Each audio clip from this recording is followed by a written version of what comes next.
Nothing I did was working. The more I tried, the more out of control my eating became. Then, I did something I hadn't tried before. I became a savvy detective and figured things out.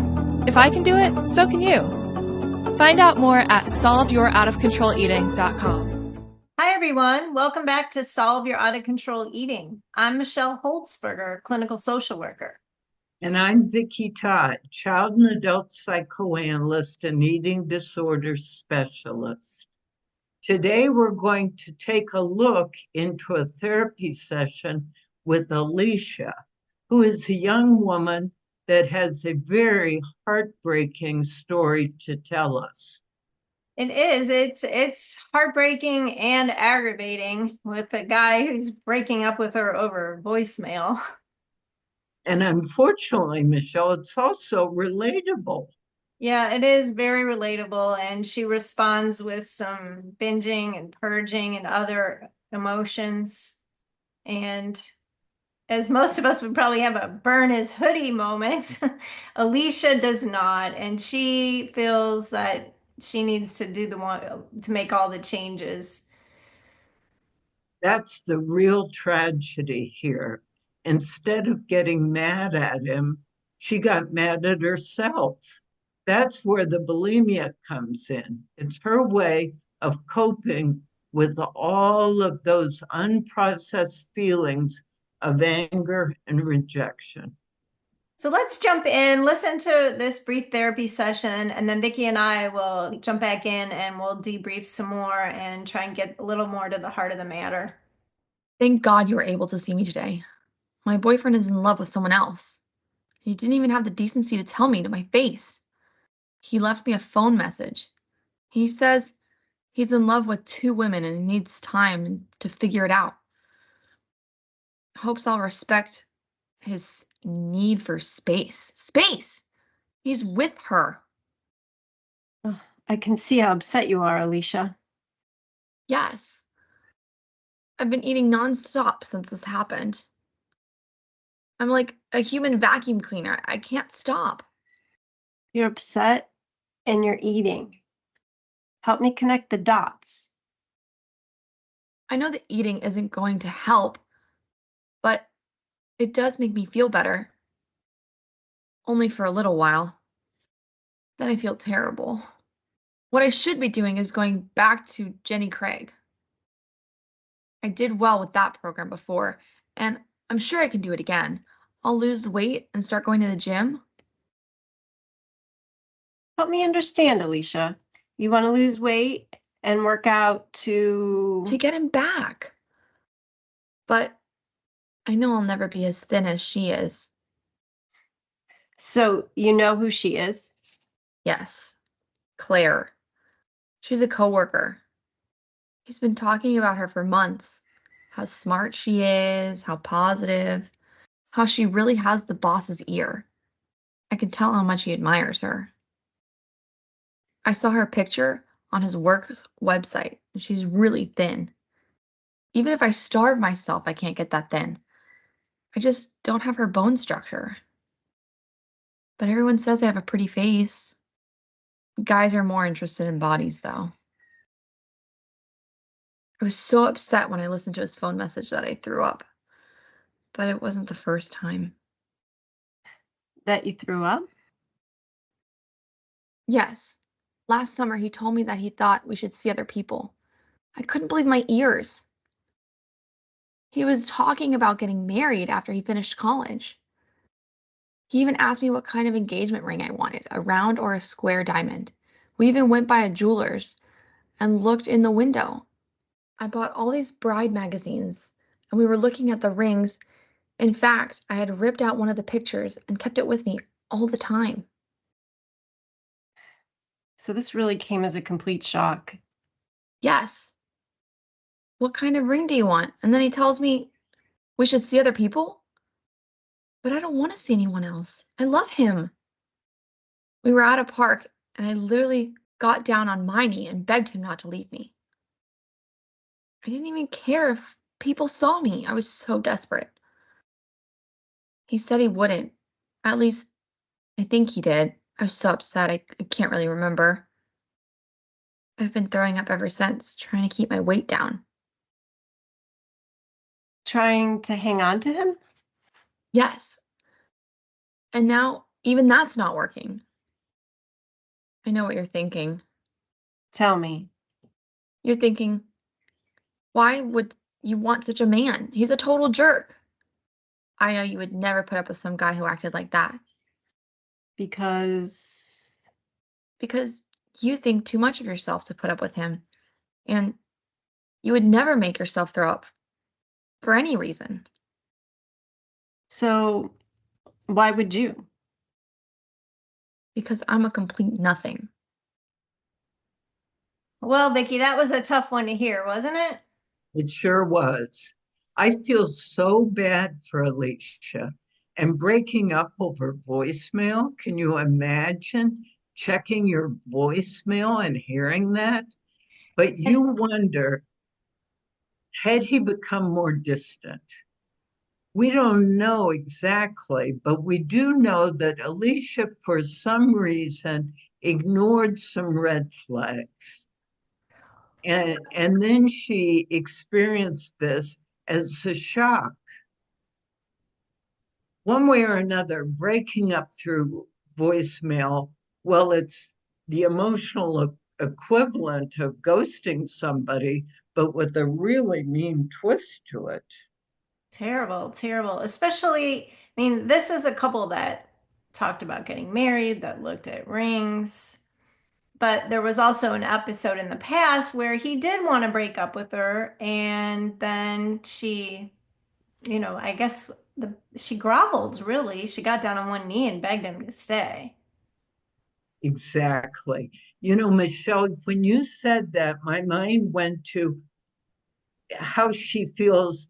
I mean, he had wanted to date other women in the past, and she talked him out of it, seemingly. But she then is shocked by his behavior. And I wonder if she almost felt tricked, although she doesn't mention that. Well, the other piece of the puzzle is that she knew that he was fond of someone in the office, talked favorably about her. And, face it, most of us women, if our partner is talking about someone else in the office and their eyes kind of light up and have a twinkle, we're gonna pay attention to that and we're gonna see that as a red flag. Right, right. But the saddest part is she internalizes the whole thing. She makes it all about her and not about him instead of thinking, what a jerk. She's thinking, what's wrong with me? And Why that am is I not good enough? so important, right? So for our Right. listeners out there, the big question is when something like this happens, is it your fault? Are you doing things wrong? Is there something wrong with you? Or is it about them? And is there something going on in the dynamic that is outside of you? And that is such an important distinction. Exactly. But you know, in this weird way, I mean, she's obviously trying to fix it. You know, I'm going to lose weight. I'm going to go back to Jenny Craig, all of this. But it comes down to her weight. And it's so sad. But I also wonder if getting thinner, they feel that's the answer to fix their relationship. Yes, she definitely doesn't have at this point the ability to look within and just wants to keep looking in the mirror and saying, okay, what can I fix on the outside that's going to make me more desirable to him? Right. Yes, And exactly. what she said in her own words was that he admired the other person in the office. So there were some intrinsic qualities about this office person that he found attractive. Right. Right. So potentially office girl has something on the inside. I mean, she's clearly seems to be attractive on the outside too, but Alicia can't at this point say, gee, what's going on with me on the inside? Right. It's such an important point. But I did wonder about something, and here's what it is. There's a part of me that thinks what Alicia did is almost healthy. By that I mean, I'm not a helpless victim here. There's something I can do um, to help the situation. Now, it would be much healthier if Alicia realized that a man who acts in such an insensitive way, he's a long way from the ideal that she decided to look for in a suitable partner. But that would require her to get in touch with her anger. And right now, there's no way she's going to do that. It reminds me, Michelle, when we talk about a missing feeling, Mhm. when someone treats you in a mean way, the normal reaction is to be angry. But Alicia doesn't feel anger. Actually, what she does is so interesting. Alicia doesn't feel anger, but hands it over to the therapist. Here, I wrote it down. I know what you're thinking. You're thinking, why would I want such a man? That was excellent and so revealing. That's what Alicia really thinks. And right now, she can't allow herself to know it. And also in that same vein, at the end, she says, "You as the therapist would never be throwing up like this to solve your problems." And so that's another clue that she knows she can do better. Exactly. That tells us what she would like to be Right. like this idealized therapist who would never put up with him and who would never like vomit out feelings, who would never engage in bulimia. The whole thing is such a missed opportunity, to be honest. Anger, if she could experience herself, if she could experience it, that would save her. You said it earlier. If she could tap into that anger, she might finally say, you know what? I deserve better than him. Right. And those are the magic words. I deserve better. And for some reason, early in her life, she got some message that she did not deserve better, right? Right. And for our listeners out there, when you're caught up in the binge and purge cycle, it is serving a purpose. It is not a meaningless event. Yes, Michelle. We say this all the time. Bulimia, any kind of emotional eating, is an important communication. It's not meaningless. It's telling you something important. And it certainly was telling Alicia something important. But instead, she's turning the anger on herself. It's not he's a jerk. It's I'm not thin enough. I'm not pretty enough. I'm not enough. And that's the root of so many eating disorders, this deep, painful belief that you're not enough. It just leads to this toxic cycle of trying to earn love and approval through external sources, through others, rather than being able to supply your own good feelings. But instead, they focus on losing weight, grueling workouts, or in Alicia's case, making herself physically ill to fit into some impossible standard. Absolutely. And if Alicia was here right now, I would tell her that you are not a nothing, that you're a work in process, that you're beautifully, wonderfully made, that you have a God that created you and loves you, and that you can fill yourself up inside and there's good things coming. I hear you, Michelle, but I also know that reassurance seldom works. They think you don't understand, whatever, or at best it's fleeting. So 5 minutes later I need more reassurance.